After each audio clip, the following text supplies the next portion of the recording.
आता सकाळी सकाळी कळलं 10 लिटरचं आमचं नुकसान झालंय. तर तुमची मॅगी गर्ल मंडेला सकाळी हरली आहे. आणि त्यांचा मोटिवेशन आहे माझ्यासाठी, कारण माझा पण एक स्टॉल आहे. पण हे सुद्धा इम्पॉर्टंट आहे, या सगळ्या गोष्टी ठेवतोय काहीतरी रिझन आहेत. Hi guys, welcome back to टिपीज ब्लॉग. तर आता मंडे आहे आज. कालच्या रसमुळे हालत तर खराब झालेली, पण सकाळी सकाळी असा डोका आउट झालाय आमच्या दोघांचा पण.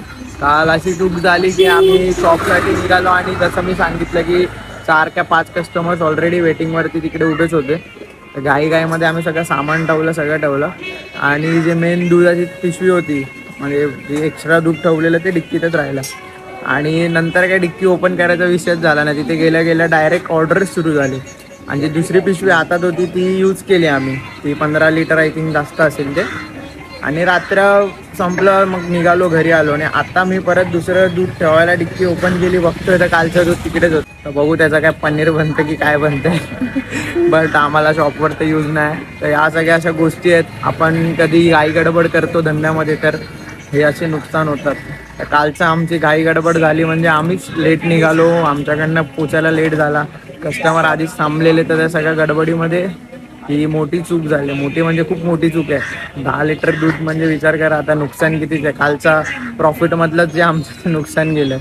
पण ठीक आहे, आता ही चूक परत होणार नाही याची आम्ही पण काळजी घेऊ. आता जाऊया शॉपसाठी, निघू. आता सगळं सामान तर घेतलंय.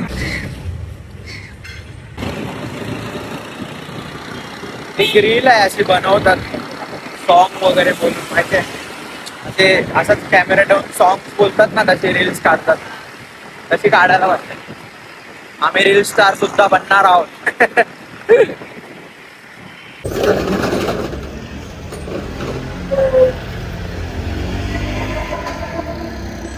जस्ट पोचलोय शॉपवरती आणि समजतंय लाईटच नाहीये आय थिंक सो. आता मी बाजूवाल्याला विचारलं, तो बोलतो 5-10 मिनिटं झाले गेलेत. बघू, थोड्या वेळाने येईल, मग बाकीचं काम चालू करतोय. जस्ट शॉपवर पोचलोय आणि हे आम्ही लडाखला गेलो नाही तरी पण आम्ही लडाखचे एक आयटम आणलाय बाहेर लावायला. शॉपवर पोचलोय, बाकीची कामं केलीत. आणि आज मंडे आहे. लेट्स सी आज पहिली ऑर्डर काय आहे ते आपण बघूया. तुला काय वाटतं पनू, पहिली ऑर्डर काय आहे? तर पनूला वाटतं पहिली ऑर्डर मॅगीची येईल, तर मला असं वाटतं पहिली ऑर्डर कॉफीची येईल. लेट्स सी कोण जिंकते हे आपण बघूया. तर अशा प्रकारे आजचा विनर मी आहे, कारण का पहिली ऑर्डर आली आहे कोल्ड कॉफी आणि पास्ताची. मॅगीचा कुठेही नामोनिशाण नाही आहे. तर तुमची मॅगी गर्ल मंडेला सकाळी हरली आहे. मॅगी गर्ल, हो मॅगी गर्ल, भावना देत आहे बघा. हारल्यावरती चेहरा वगैरे खाली टाकतात. अभ्यास करते ती. शाळेत कधी गेला नव्हता, शाळेत माझ्या वर्गातच होती. मी हुशार होतो शाळेत खूप. तिला थोडं शिकवायचं होतं शाळेत ना बनू. बरबाद माझ्याकडे. माझ्या हातामध्ये ना हे पूर्ण आपले जे बुक्स आहेत, ज्याच्यामध्ये डेली आम्ही ऑर्डर्स लिहितो, त्याच्यामध्ये डेलीचा हिसाब असतो, ऑनलाईन किती आले, कॅश किती आले. तर हे डे 1 पासूनचे आहेत. ॲक्च्युली अजून पण आहेत, ते घरी आहेत. आता हे बरेच इकडे झाले, सो घरी घेऊन चाललोय. बरेच जुने जे व्यापारी होते ना, म्हणजे तुम्ही पण बिझनेसमॅन असतील त्यांना विचारा, सगळा त्यांचं ना बुक्समध्येच असायचं.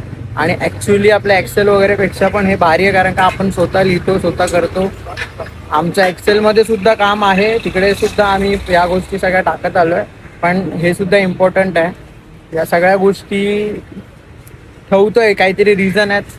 हिसाब राहतो आपल्याला डे 1 पासूनचा आत्तापर्यंतचा सगळा हिसाब याच्यामध्ये आहे. हीच गोष्ट आम्ही नंतर एक्सेलमध्ये पुट करतो, म्हणजे तिथे पण राहतं.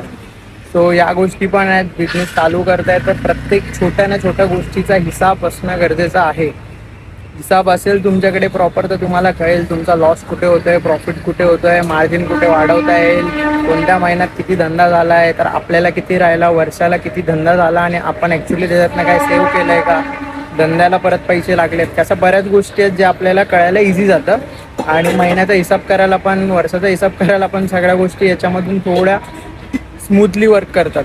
सो हे एक तुम्ही मेंटेन करा. जर बिझनेस स्टार्टअप असेल, काही असेल, छोटा बिझनेस जरी असेल तरी पण ही गोष्ट मेंटेन करायला चालू करा. आता शॉप बंद केला आहे, 3 वाजायला आलेत, सगळ्या ऑर्डर झाल्या आणि सामान आता घरीच घेऊन चाललो आहे. रेड सॉस काय इकडे आता बनवायला भेटला नाही, कारण का गरमीने हालत खराब होते, आतमध्ये थांबवतच नाही. सो आता घरी जाऊनच सर्व रेड सॉस रेडी करू आणि मग परत शॉपवर येऊ. जसं तन्मयने सांगितलेलं तुम्हाला, सकाळी दूध खराब झालेलं आणि ते फेकायला जीवावर आलं म्हणून मम्मीने त्याचं दही बनवलं. मम्मी आणि माझ्या ताईने. व्हेजिटेबल्स कटिंग करून रेडी आहेत. रेड सॉस जस्ट प्रणाली घरून बनवून घेऊन आली आहे आणि आता बाकीची तयारी चालली आहे. 2 ऑर्डर्स ऑलरेडी झाल्यात आणि हे आता कॉर्न बॉईल करून घेतो आम्ही. मोस्ट ऑफ मी घरीच करतो बॉईल, बट आता मम्मी नव्हती सो इकडे येऊन आता करून घेतला. मैं जब भी आऊंगा वापस न जाऊंगा, तुझको उठाऊंगा तेरी कसम. मी घेऊन दाखव तुला ते. सॉन्ग चालू होते ते आपण. माझं नाव रश्मी घाग आहे. मी कांदिवलीवरून आली आहे. टिपी मॅगी पॉइंटला मी खूप पहिल्यापासून फॉलो करते आणि त्यांचं मोटिवेशन आहे माझ्यासाठी, कारण माझा पण एक स्टॉल आहे. त्या दोघांना बघून मला खूप मोटिवेट होतं. असंच माझी पण एक इच्छा आहे की माझंही असं एक छोटंसं कॅफे किंवा एक असा पॉइंट एक स्टार्ट होईल. सो तुम्ही नक्की विजिट करा. खूप मस्त टेस्ट आहे आणि टिपी स्पेशल मालवणी ठेचा मॅगी मी ट्राय केलेली आणि ब्राउनी कोल्ड कॉफी तुम्ही नक्की ट्राय करायला आहे. थँक्यू. साखर भरते.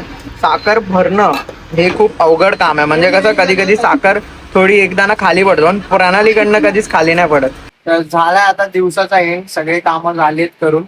आता मेन म्हणजे असं आहे की काल संडे होता. संडेचा रश आणि तेव्हा झालेला धंदा आणि आज एकानंतर एक ऑर्डर्स मध्ये गॅप वगैरे सर्व चालू होतं. पण कालच्या पेक्षा आज जास्त धंदा झाला. तर रिझन काय होतं की आज माणसं थांबून, म्हणजे त्यांच्याकडे टाइम होता, बघत होते जास्त रस नाही तर ते अजून फूड एन्जॉय करत होते. म्हणजे टिपी स्पेशल मॅगी कोणाला आवडते तर तो अजून बाय करत होता, आपण पार्सल घेऊन जात होतं. तर या सगळ्या गोष्टी होत्या आणि ते म्हणजे खुश होऊन जात होते. बरेच जण आमच्याशी बऱ्याच वेळ बोलू शकत होते येऊन. म्हणजे ते लांबून आलेले, एक लेडी होती ती कांदिवलीवरून आलेली, तिचा सुद्धा स्टॉल आहे.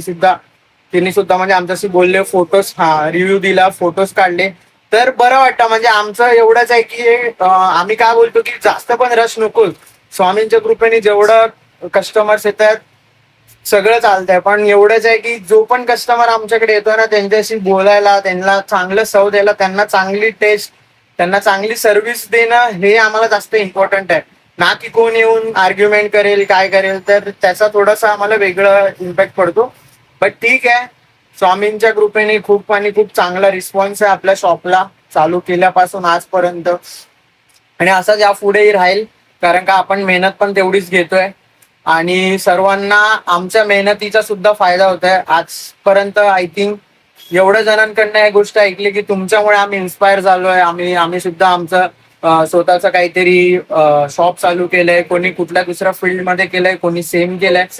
खूप म्हणजे येस. आणि मी तर बघतोय की बरेच जण कंटेंट क्रिएशन पण जे स्वतःचा बिझनेस आहे, आय थिंक ह्याच्या आधी सुद्धा बरेच जण होते, बट बरेच जण आता स्वतःहून त्यांचा धंदा चालू करून स्वतःचा लाईफ सोशल मीडियामध्ये लाईफ आणि बिझनेस जे शो करतात त्याच्यामुळे सुद्धा त्यांना बेनिफिट होते.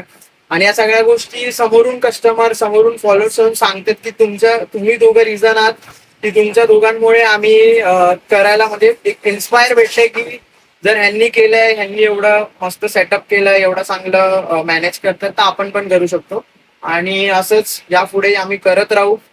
आता काहीच 1 महिनाच बाकी आपल्याला 1 वर्ष कम्प्लीट व्हायला आणि 1 वर्ष नंतरला आपण अजून काही चेंजेस करू, अजून काही बघू आयटम्स आपण लॉन्च करू शकतो का, आणि नक्की आपण करू. तर भेटू आता उद्या मंगळवारी परत याच जोशामध्ये. तोपर्यंत goodbye, take care, good night.